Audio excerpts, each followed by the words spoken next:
coordenação, a articulação, a água, né, é essencial, é a base de tudo. Também a gente tem, assim, alguns outros alimentos que não são tão bons, que as pessoas acham que são bons, mas na verdade eles mascaram, como o gengibre, por exemplo.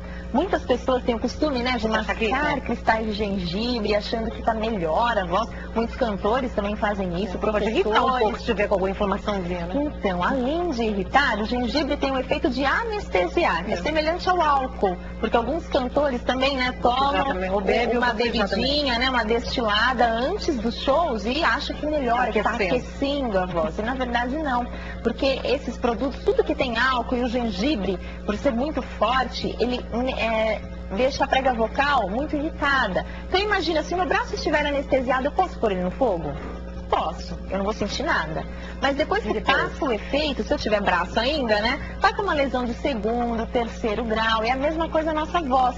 Se eu consumo esse tipo de alimento, então o gengibre ou o álcool antes de usar a voz, eu tenho uma redução da sensibilidade laríngea. Então eu vou gritar mais e vou perder a minha sensibilidade. Por isso eu acabo abusando da minha voz e depois fico muito mais rouca. Certo. E no caso do meu amigo aqui, que quando fala muito começa a estalar? Então isso tem a ver com essa articulação, que é a articulação temporomandibular, que liga nossas têmporas à nossa mandíbula. Aí o ideal seria ele procurar um bucomaxilo. Que o bucomaxilo é o especialista nessa articulação. Tem pessoas que têm bucomaxilo. Tem pessoas que têm até dor. Além de estalar, dói. Quando vai no dentista, então, trava tudo, né? Já cai o queixo, né? É terrível. Quem tem esse de ficar estalando, pode ter a tendência a cair o queixo? Pode. Pode sim. Até exercícios de articulação tem que tomar um pouco de cuidado na hora de sobrearticular, porque numa dessas pode deslocar. E dói muito, né? Muito. Eu falei que vai cair no fraldão amarrado, porque eu já te avisei. Não vai faltar prova que tá de neném novo lá na área. Qual é a relação entre refluxo e rouquidão? O refluxo, a relação é direta com a rouquidão. Não sei se todo mundo sabe o que é refluxo, né? Nós temos alguns esfíncteres, duas aberturas, um superior e um inferior, que toda vez que nós engolimos um alimento ou a saliva, ele se abre para o alimento ir para o nosso estômago. Mas pessoas que têm uma alimentação incorreta, por exemplo, com muita gordura, comem uma feijoada e vai dormir, nós estávamos até no camarim comentando sobre isso, né? Que às vezes à noite a gente tem mais fome, né? Tende a comer coisas mais gordurosas e totalmente contra a nossa saúde. Mal eu não tenho. Bom, né? E esse tipo de alimento relaxa esses esfíncteres. Então o alimento começa a subir o ácido do estômago para nossa garganta. Esse é o refluxo. E esse ácido pode até banhar as nossas pregas vocais, causando granulomas, algumas alterações muito sérias. Tem até casos de câncer de laringe por refluxo. Nossa, complicado, doutora. Mais uma pessoa na linha. Alô? Alô? Com quem falo? Leondina.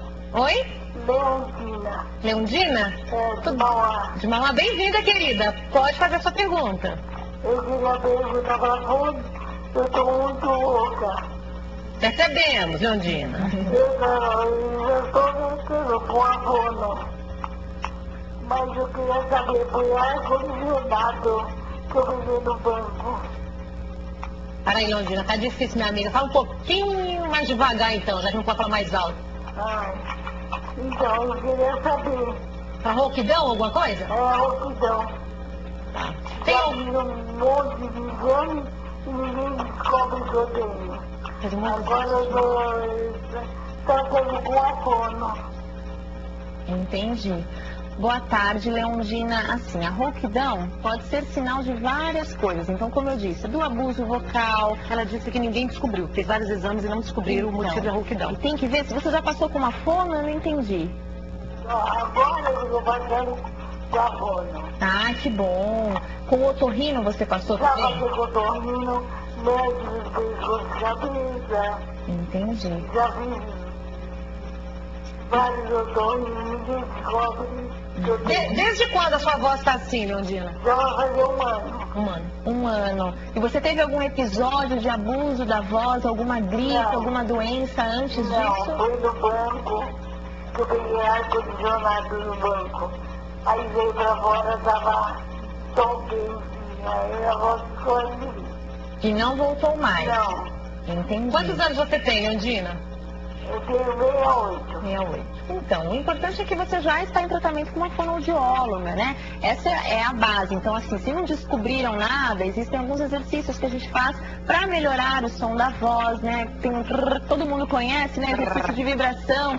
Você tem uma amplitude maior de traga vocal durante o exercício. Então, assim, é importante você seguir as orientações certinhas. Agora, e sempre repetir os exames também é importante. Se você fez essa avaliação com o otorrino há mais de um ano, há mais de 6 meses, o exame também. Eu já aconselho me procurar um outro médico também. Então, não vou dar no porque mesmo. é estranho a rouquidão permanecer e não dar nada no exame. Isso é muito estranho. Então, é importante você repetir o exame com outros médicos também, buscar outras opiniões, né? E continuar no tratamento. Não lá. E esse exercício é melhor?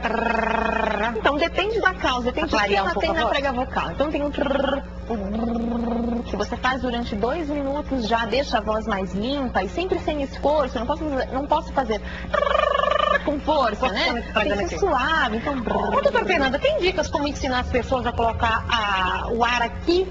Porque o erro da maioria das pessoas é assim, todo mundo respira aqui no peito, por isso assim, expectância que você está falando. E na verdade, todo mundo, quando a gente está expondo, ensina a respirar por aqui.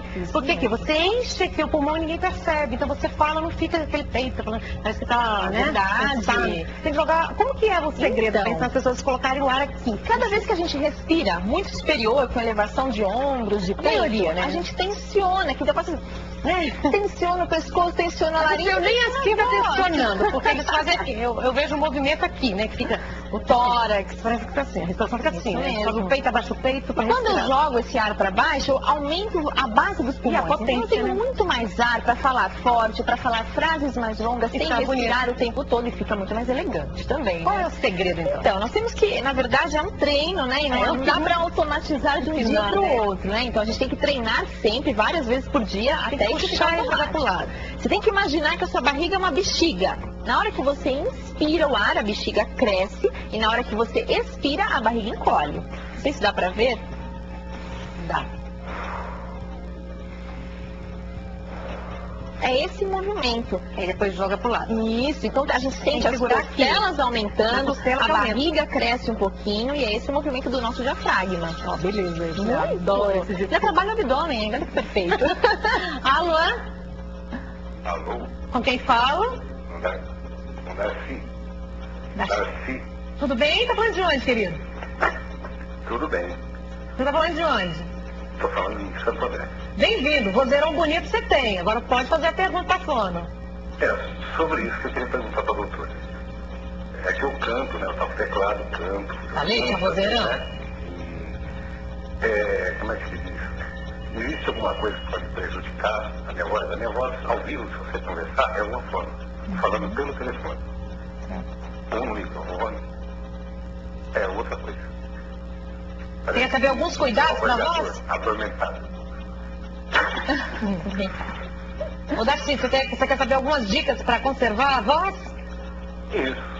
Né? Então, Pra quem canta, quem é profissional. Então, para quem canta, o cantar já é um ótimo exercício, né? Hoje em dia a gente fala muito de longevidade vocal, para você ter uma voz jovem na terceira idade, por exemplo.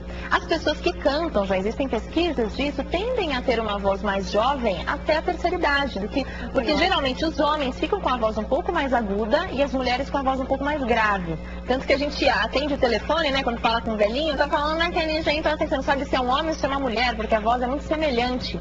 E pessoas que cantam tendem a ter uma voz mais jovem, só que o cantar corretamente. Tem muitas pessoas que cantam, que a gente vê aquela veinha pulando no pescoço, né, que parece que vai estourar, de tanta tensão. Então é importante cantar dentro da sua extensão de notas, né, não cantar nem acima nem abaixo. Comer maçã, fazer os exercícios de aquecimento e desaquecimento, ter um acompanhamento de uma fono, de um otorrino, nem que seja anual, para a gente ver se continua usando da maneira correta, se não tem nenhum problema, ou algum exercício para aperfeiçoar agudo, aperfeiçoar o grave, dependendo do caso. E não pro álcool e pro gengibre, então, antes de cantar. Isso mesmo, dormir bem, ter uma alimentação equilibrada, são essenciais para uma boa voz.